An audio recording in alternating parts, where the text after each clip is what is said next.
Ek het onlangs na 'n lied geluister wat ek soveel jare van tevore gehoor het, maar wat op hierdie oomblik in my lewe vir my nuwe betekenis gegee het. En dit is 'n lied wat geskryf is deur Johan C. Venter en die lied se naam is Met jou hart. Ek sal die skakel hieronder in die beskrywing van die video plaas, sodat jy gerus na daardie eie lied self kan gaan luister. Maar in hierdie lied sê Johan C. Venter, kyk met jou hart en nie met jou oë nie. En dan vat hy dit nog 'n stapie verder en hy sê, luister met jou hart en nie wat jy voel nie.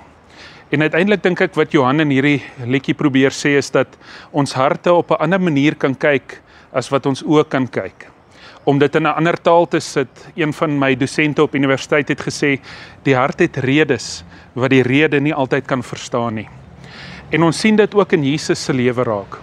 Wanneer die mense van die samelewing na iemand gekyk het wat melaats was, of iemand wat krepeel was, of iemand wat een of ander siekte gehad het, wat hulle in die ou tyd nie kon verklaar nie, dan het die mense met hulle oë gekyk.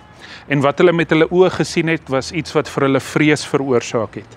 En daarom het hulle gewoonlik dan iemand op 'n armlengte gehou, want hulle kon nie verklaar wat met hierdie persoon gebeur nie. Die maklikste verklaring was om te sê dat die persoon deur duiwels besete was, of wat ook al die geval is. Maar dit wat hulle nie kon verklaar nie, was hulle voor bang, en dit het hulle gewoonlik op 'n afstand gehou. En so 'n persoon het hulle geetiketeer, wanneer hulle met hulle oë na daardie persoon gekyk het. Hulle het daardie persoon geetiketeer as onrein. En onrein was nie sommer maar net 'n maklike etiket wat jy om iemand se nek gehang het nie.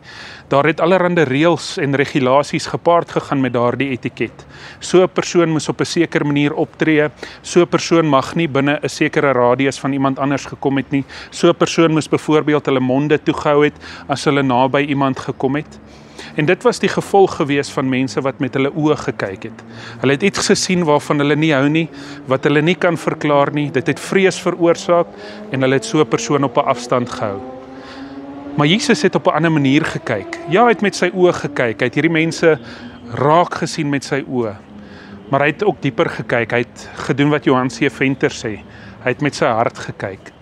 En die Griekse woord wat met Jesus gebeur het, wat oor en oor gebruik word, is splagnitzomai. Nou splagnitzomai verwys nie na die hart nie, dit verwys eerder na die derms, na die ingewande wat draai. En ons vertaal dit met Jesus wat hierdie mense innig jammer gekry het.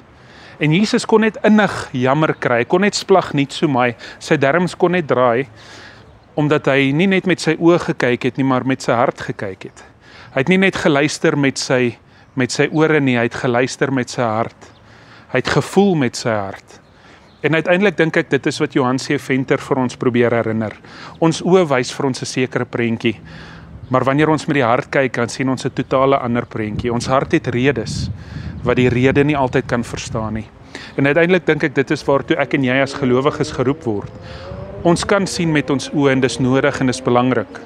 Maar partykeer moet ons verby ons oë gaan en na ons hart toe beweeg. Partykeer sien ons hart iets raak wat ons oë nie altyd raak sien nie, waar ons oë eintlik vir ons in die steek laat. Mag ek en jy hierdie uitdaging opneem. Mag ons met ons harte kyk, want ons oë sien nie altyd raak nie. Hemelvader, baie dankie dat U vir ons lief is. Dankie dat U ons ook met U hart raak gesien het. Vader, dankie dat U ons nie net raak gesien het nie, maar dat U ons raak geleef het in Jesus Christus. Dankie dat U uitgereik het na ons toe en dat U aan die kruishout gehang het en dat U opgestaan het en dat ons ook deel het van daardie nuwe lewe.